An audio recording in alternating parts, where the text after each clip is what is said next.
Hello guys, welcome to Sit Review.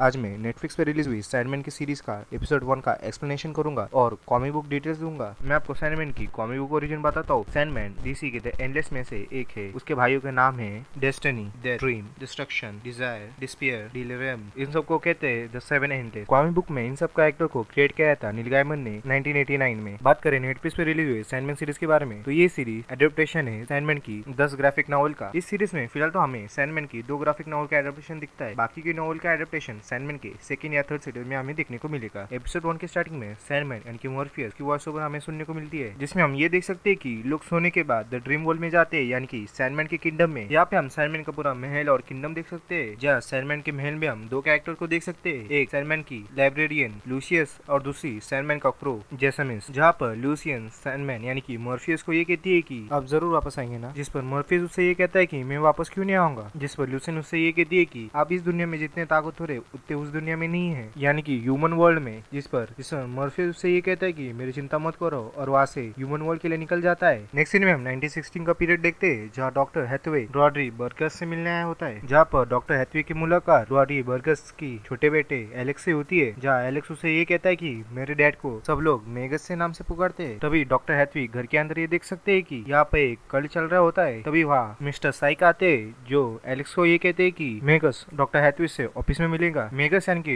Rodrick Burgess उससे office में मिलता है, और तभी हमें ये पता चलता है कि डॉक्टर हैथवे के पास एक बुक होती है, जिस बुक का नाम मैगडेलिन ग्रिम्बोर होता है। तभी हमें ये पता चलता है कि ये दोनों इस बुक की मदद से अपने बेटों को जिंदा करना चाहते थे। इस बुक की मदद से वो डेथ को कैप्चर करना चाहते थे और उसे बंदी बना के वो अपने बेटों को जिंदा करने चाहते थे। उसके बाद वो लोग बेसमेंट में एक रिचुअल करते हैं उस बुक की हेल्प से। नेक्स्ट सीन में हम देख सकते हैं कि बर्लिन जर्मनी का सीन देख सकते हैं। वहाँ पर एक शख्स एक आदमी की जान लेता है और उसकी आंखें निकालता है। तभी उसके पीछे हम ड्रीम को देख सकते हैं, यानी कि मॉर्फियस यानी कि सैंडमैन को देख सकते हैं। हमें ये पता चलता है कि वो दूसरा आदमी और कोई नहीं, एक नाइटमेयर होता है जिसे मॉर्फियस ने क्रिएट किया होता है, लेकिन वो अपने रास्ते से भटक जाता है और अर्थ पे आके लोगों की जान लेता है। उसे पनिश करने के लिए मॉर्फियस वहाँ आ जाता है। तभी हमें उस शख्स का नाम पता चलता है, उसका नाम कोरिंथियंस होता है। तभी मॉर्फियस उससे ये कहता है कि तुम अपने स्वार्थ के लिए, तुम अपने मजे के लिए अर्थ पे आके या लोगों की जान ले रहे हो, और उसे पनिश करने वाला होता है। तभी वो वहाँ से टेलीपोर्ट हो जाता है। तभी हम रिचुअल वाली जगह पे जाते हैं, जहाँ पर हम देख सकते हैं कि इन लोगों ने गलती से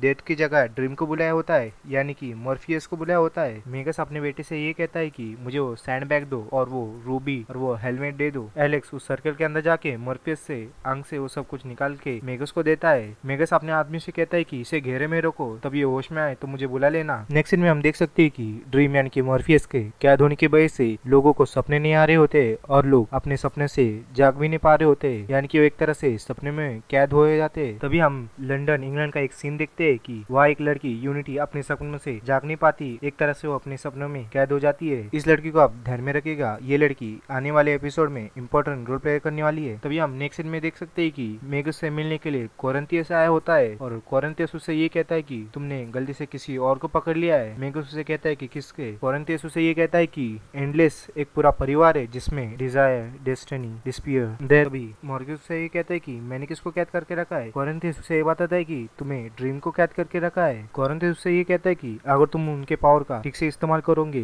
तो तुम्हारा ही फायदा होगा, और उससे ये कहता है कि तुम्हें उनको एक कांच के गोले में कैद करना होगा, और ध्यान रखो उनके सामने कोई भी सोना नहीं चाहिए। और वहाँ से चले जाता है और उसे ये बताता है कि इस रेवनबर्ड से ध्यान रखो, ये रेवनबर्ड का नाम जेसमी है, ये उनका साथी है, जहाँ जहाँ वो जाते हैं वहाँ ये रहता है, और ध्यान में रखो ये उनको छुड़ाने की कोशिश करेगा, और वहाँ से चला जाता है। नेक्स्ट सीन में हम मेगस को देख सकते हैं कि मेगस बेसमेंट में जाता है, जहाँ पर वो मॉर्फियस से ये कहता है कि मैं तुम्हें तुम्हारी सारी चीजें वापस कर दूंगा, बस मुझे मेरा बेटा दे दो। मॉर्फियस चुप रहता है और कुछ नहीं कहता। तभी मेगस उससे ये कहता है कि अगर तुम मुझे मेरा बेटा नहीं दे रहे हो तो मुझे कुछ तो दो, मुझे पैसा, ताकत, मुझे अमर बना दो। जिस पर मॉर्फियस चुप रहता है और कुछ नहीं कहता, और वो ये कहता है कि तुम्हें कुछ तो देना होगा मुझसे, तभी मैं तुम्हें आजाद करूंगा, और वहाँ से चला जाता है। नेक्स्ट सीन में हम टाइम जंप देखते हैं, जिसपे 1926 का टाइम रहता है, जहाँ पर मेगस मॉर्फियस के रूबी और सैंड के वजह से बहुत ज्यादा अमीर बन जाता है, और वहाँ पे पे वो एक पार्टी रखता है जिसमें लोगों का ये कहता है कि मैं तुम्हारा भविष्य और तुम्हें ताकत विकत दूंगा। एक तरह से वो अपना कल्टी आगे बढ़ा रहा होता है। तभी हम एलेक्स को देखते हैं। एलेक्स अपने घर के बाहर जाके लोगों को ये कहता है कि अंदर जगह फुल हो चुकी है, आप कल आना। और तभी वो लोग उससे भड़क जाते हैं और उसे पकड़ लेते हैं। तभी वहाँ पे एक लड़की आती है जिसका नाम एथल होता है, जो उन लोगों से ये कहती है कि ये मेगस का छोटा बेटा है, इससे भी जादू करना आता है, और उन लोग को डरा देती है। वो लोग वहाँ से चले जाते हैं। हमें पता चलता है कि ईथल असल में मेगस की गर्लफ्रेंड होती है। नेक्स्ट सीन में हम सुबह का सीन देख सकते हैं कि वहाँ पे दो गार्ड्स आपस में बहस कर रहे होते हैं। उनकी ड्यूटी खत्म होने वाली होती है, तभी भी उन लोग को रुकना पड़ता है। तभी वहाँ पे एलेक्स आता है। एलेक्स उन लोग को ये कहता है कि तब तक दूसरे गार्ड्स आते हैं, तब तक मैं वहाँ रुक जाता हूँ, और वो बेसमेंट में चला जाता है जहाँ पर सैंडमैन यानी कि मॉर्फियस कैद में रहता है। एलेक्स मॉर्फियस से कहता है कि तुम मेरे डैड को रैंडल दे दो, उनको जो चाहिए वो दे दो, वो तुम्हें छोड़ देंगे। मेरे बस में रहता तो मैं कब का छोड़ देता। तभी वहाँ पे मेगस आ जाता है और वो एलेक्स के ऊपर गुस्सा करता है, वहाँ से लेके जाता है। मेगस एलेक्स के ऊपर गुस्सा करता है, उसे मारने वाला होता है। तभी वह मॉर्फियस का रेवन आता है और मेगस को देख के गुस्सा होता है और गन लेता है। ये कहता है कि मैंने इसे 10 साल मारने की कोशिश की, ये मरता नहीं। तभी मेगस एलेक्स से ये कहता है कि तुम्हें मेरे लिए कुछ करना है तो तुम्हें इस रेवन को मारना होगा। उसे गन देता है और वहाँ से चला जाता है। नेक्स्ट सीन में हम देख सकते हैं कि एलेक्स रेवन को मारने की कोशिश करता है। तभी वो रेवन किसी तरह से घर के अंदर घुस जाता है और बेसमेंट के अंदर आता है और सैंडमैन यानी कि मॉर्फियस को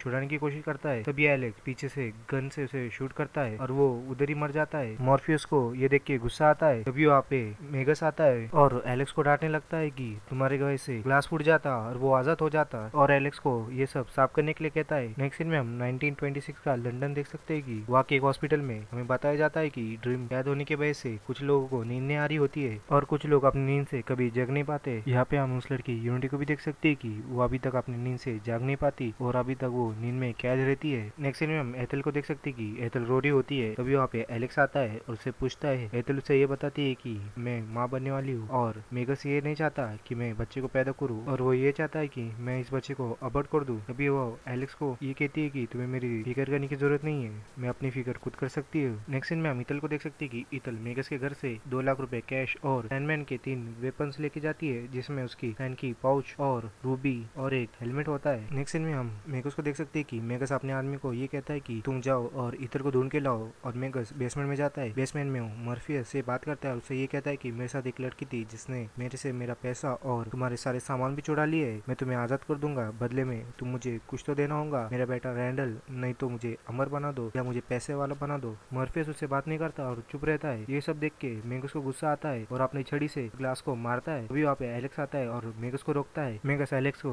दूर हटने को कहता है और ये कहता है कि अगर रैंडल जिंदा होता तो मेरे लिए कुछ तो करता, जिस पर एलेक्स मेगस को ये कहता है कि रैंडल जिंदा होता वो भी आपसे उतनी नफरत करता जितने मैं आपसे करता हूँ। मेगस एलेक्स को मारने की कोशिश करता है। तभी एलेक्स मेगस को धक्का देता है, जिसकी वजह से मेगस का सर ग्लास पर लग जाता है, जिसकी वजह से मेगस वहाँ पे मर जाता है। मेगस मरने के पहले सैंडमैन यानी कि मॉर्फियस से ये कहता है कि तुम यहाँ से कभी आजाद नहीं हो पाएंगे। नेक्स्ट सीन में हम ईथल को देख सकते हैं कि ईथल ने लड़के को पैदा किया होता है और उसके पास सैंडमैन के सारे हथियार भी होते हैं। नेक्स्ट सीन में हम एलेक्स को देख सकते हैं कि एलेक्स मॉर्फियस से बात कर रहा होता है और मॉर्फियस से ये कहता है कि मैं तुम्हें आजाद कर दूंगा, बदले में तुम्हें मुझे जिंदा छोड़ना होगा, जिस पर सैंडमैन यानी कि मॉर्फियस चुप रहता है और कुछ नहीं कहता। कहीं ना कहीं एलेक्स को भी पता होता है कि उसने अपने डैड के साथ रह के मॉर्फियस के साथ बुरा किया होता है और उसने सैंडमैन यानी कि मॉर्फियस के रेवन को भी मार दिया होता है। मॉर्फियस एलेक्स से कुछ नहीं कहता और चुप ही रहता है। एलेक्स वहाँ से चला जाता है। नेक्स्ट सीन में एक टाइम जंप दिखाया जाता है और 90 साल हो जाते हैं। तभी एलेक्स सैंडमैन यानी कि मॉर्फियस से मिलने आता है और उसे ये कहता है कि मैं भी अपने डैड की तरह तुमसे पैसा ताकत मांग सकता था, पर मैंने नहीं मांगा, मैं हमेशा तुम्हारी आजादी चाहता था, अगर तुम मुझे मारने की कोशिश ना करो तब मैं तुम्हें यहाँ से आजाद कर दूंगा। सैंडमैन यानी कि मॉर्फियस चुप रहता है और कुछ ना कहता। एलेक्स को गुस्सा आता है और वो वहाँ से चला जाता है। तभी हम देख सकते हैं कि इतने सालों में जो सर्कल होता है पे